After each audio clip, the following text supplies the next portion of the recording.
जो माता पिता अपने बच्चों को नहीं पढ़ाते वे उनके शत्रु हैं। ऐसे अनपढ़ बालक सभा के बीच में उसी प्रकार शोभा नहीं देते जैसे हंसों के बीच में बगुला शोभा नहीं देता। चाणक्य ने माता पिता को उनके बच्चों की ओर से सचेत किया है। माता पिता का कर्तव्य है कि वे अपने बच्चों को अच्छी शिक्षा और संस्कार दिलाएं ताकि वो विद्वानों के बीच बैठकर शोभा पा सकें। अन्यथा जैसे एक बगुला हंसों के बीच में शोभा नहीं पाता, उसी तरह मूर्ख और अनपढ़ बच्चे विद्वानों के बीच शोभा नहीं देते।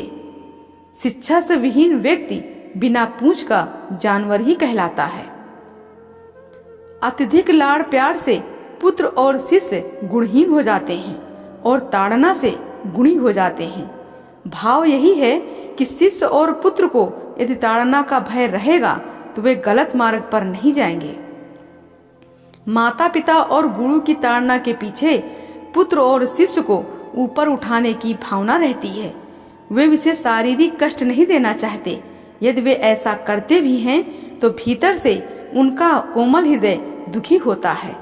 माता पिता और गुरु की मार पिटाई के पीछे बच्चों का भविष्य छिपा होता है। यदि वे उसे अधिक लाड़ प्यार करें तो वो वही ढीठ होकर बिगड़ जाता है। इसलिए उन्हें डांटना फटकारना उनकी भलाई के लिए ही होता है। स्त्री का वियोग, अपने लोगों से अनाचार, कर्ज का बंधन, दुष्ट राजा की सेवा, दरिद्रता और अपने प्रतिकूल सभा, ये सभी अग्नि न होते हुए भी शरीर को जला देते हैं। आचार्य चाणक्य का कहना है कि पत्नी का वियोग आदमी को तोड़कर रख देता है। वो असहाय और अकेला रह जाता है। उसके सुख दुख का कोई साथी नहीं होता। इसी तरह अपने लोगों के द्वारा अपमानित होना सर्वाधिक दुख पहुंचाता है। व्यक्ति यदि कर्ज न चुका पाए तो उसे पग पग पर अपमानित होना पड़ता है। जीवन में दरिद्र होने का दुख सबसे बड़ा है। जब आदमी अपने प्रतिकूल सभा का आयोजन देखता है, अर्थात समाज में उसे भला बुरा कहा जाता है, तो उसे बहुत अधिक पीड़ा होती है। चाणक्य ने कहा है कि ये चीजें यद्यपि आग नहीं है, पर उनके द्वारा आदमी का संपूर्ण व्यक्तित्व जलकर राख हो जाता है। ब्राह्मणों का बल विद्या है। ब्राह्मणों का बल विद्या है।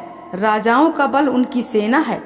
वैश्यों का बल उनका धन है और शूद्रों का बल छोटा बनकर रहना अर्थात सेवा कर्म करना है।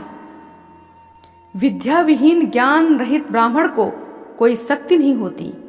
धन यदि व्यापारी के पास ना हो तो वह व्यापार करने में असफल हो जाता है।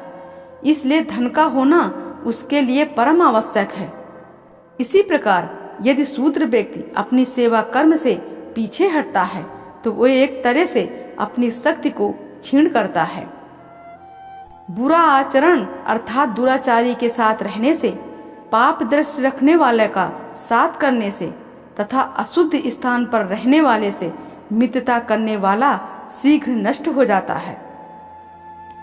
बुरी संगत का सदैव बुरा असर पड़ता है। यहाँ चाणक्य ने इसी ओर ध्यान खींचा है। दुष्चरित्र व्यक्ति का साथ करने अथवा गलत जगहों पर जाने या रहने से मनुष्य का चरित्र नष्ट हो जाता है। वो जीवित होते हुए भी मरे हुए के समान है। मित्रता बराबर वालों में ही शोभा देती है। नौकरी राजा की अच्छी होती है। व्यवहार कुशल व्यापारी और घर में सुंदर स्त्री शोभा देती है। चाणक्य कहते हैं, मित्रता कभी भी दो स्तर वालों में सफल नहीं होती। नौकरी हमेशा सरकारी अच्छी होती है क्योंकि इसमें स्थायित्व होता है।